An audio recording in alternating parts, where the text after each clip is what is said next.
Hello everybody. I'm going to show you today what I've been up to for the last couple of days. Guys, I'm so grateful it's raining again. I want to show you that my son came over from Denton. He lives out of town and cut these 55-gallon barrels in half so that I can plant food in them. And we're going to just leave those two large holes right there for drainage. And these two. And on these, he drained, I told him I want a reservoir about an inch, so there are about 4 holes like that at the bottom. And that way the plants can wick up water from the bottom. So all I need to do is just clean up out here. So yeah, it's raining. Again, I'm grateful. Just drizzling, but any little bit helps. Bye now.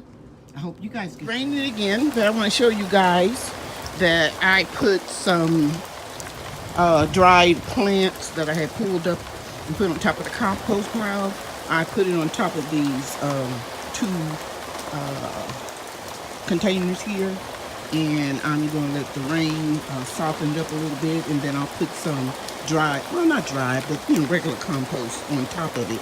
So in other words, every year I will have to add more potty mix and compost to these 4 barrels because I'm starting them off with compost. All right, compost in place. So here you can see that I added some more compost and wood chips that are rich in nutrients, and it will also expedite my new compost breaking down.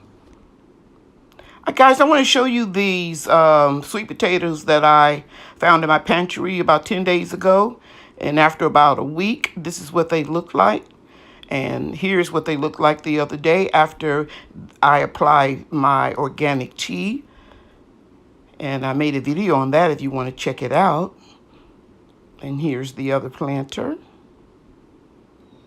And in that video, I showed you how I took some of the vines off and inserted them into a milk bottle, and they're creating roots. And on the other one, I put some in a jar, and you can see those white strings hanging down. Those are roots. So I am going to plant them in 2 of these containers I've been talking about earlier in the video.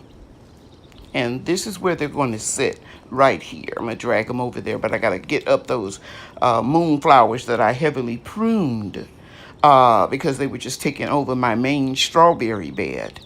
And the seeds had self-seeded, excuse me, last year, and they were just spilling out all over in that area, and the roots were just killing some of my strawberries plants. But I'm not worried about that because these plants could produce runners, and I'm going to put them in the ground. Now, those are the seed pods for the Donata, or some people call them moonflowers. But I'm not going to let them self-seed. I'm going to put them in my greenhouse and let them go through the stratification process, like, cold temperatures in the winter. And then I'll strategically put those seeds where I want them to go. And here you can see that I'm just taking some of the runners from my Chandler strawberries. They look pitiful right now, but if you go back and you look at my video, you can see that I had a bumper crop. So I'm not too much worried about these because I know that these little crowns will take hold. And during the fall of the year and the winter, they're really going to produce some strong roots. And come spring, we will have a lot of strawberries. Excuse my voice, it's real raspy today because it's 6 o'clock in the morning, actually about 6:30. So there's a seed pod I'm showing you that I didn't get, but I will go back and cut it off today. And then there's a couple of seed pods that already burst open. I picked up most of the seeds that I could, but as you can see, my mulch and the seeds are almost the same color, so it's almost impossible for me to get them all.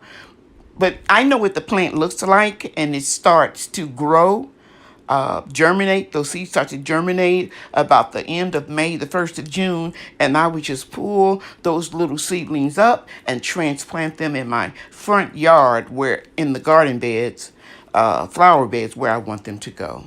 I hope I've said something that perhaps motivated you, or perhaps you learned something today, because that's my intent. Thank you for watching. Bye now. There's one more thing I need to make you aware of. I know that the time to plant sweet potato slips in North Texas is May.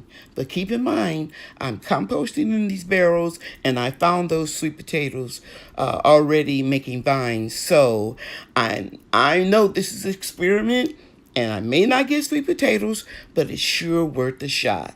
Okay, bye.